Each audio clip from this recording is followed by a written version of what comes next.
On avait parlé de ça, on avait dit. Pas de Raïta. Mais non. Donc, Tosot avait dit Amay lo parich maïria shenitma avatuma afilu berishon vesheni nami que de parich le kaman à Rabbi Akiva. Tosot avait posé la question. Quand on arrive à Rabbi Akiva, on dit qu'est-ce qu'il a besoin de parler de avatuma même rishon et sheni, ça aurait marché aussi avec le din de Trila. Et pourquoi quand on arrive quand on est arrivé à Rabbi Chanina Akwanim, on n'a pas posé cette même question. Alors Tosot a répondu, Mishum de Rabbi Chanina Kamar Mimem Shel Kohanim, Mashma Shemeolam Kachu Afkodem Yutred Davar, de Gazrou, de Kol Aposel et Atrouma Metamashkil Yotrila. Et alors on avait demandé, mais alors pour Rabbi Akiva la même chose. Alors on avait expliqué que c'était deux périodes de l'histoire différentes. Ah, d'accord. Rappelez qu'on avait dit que Rabbi Chanina Sgan HaKohanim, il était encore à l'époque du Beth Amikdash, alors que Rabbi Akiva, il peut témoigner que sur ce qu'il a vu. Enfin, lui, il n'était même plus à l'époque du Beth Amikdash, mais en tout cas, il y a une tradition qui ne remonte pas aussi loin que. Voilà, c'est ça. C'est ça. Sa tradition ne remonte pas aussi loin. C'est ça qu'on avait dit la dernière fois. Alors du coup, est-ce que j'ai le temps de terminer mon rachid? Vous me laissez quand même 2 minutes?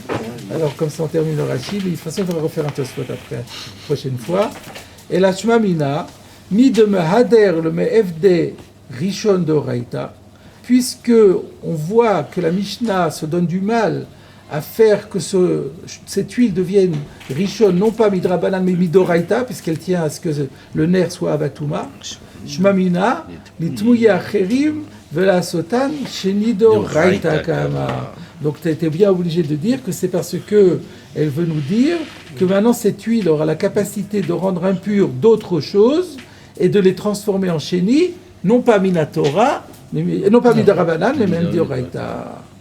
Et Rachid, pour conclure, nous dit Kol seder tum'a de Av, c'est Rishon, Sheni, Bechulin, Betulo, Vesheni Shlishi, Betruma, ou Shlishi Revi, Bekodesh, Kula, Midoraita ou Bepirki.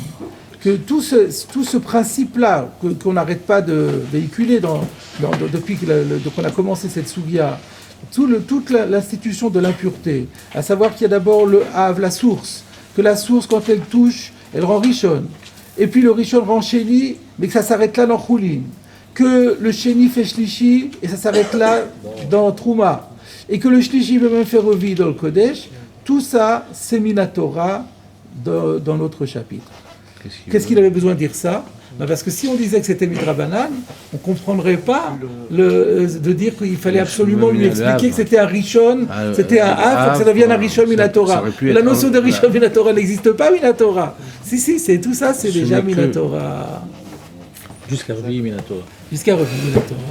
Et pas de Pirkin ailleurs, non? Pardon? Pas de Pirkin ailleurs, non? Non, c'est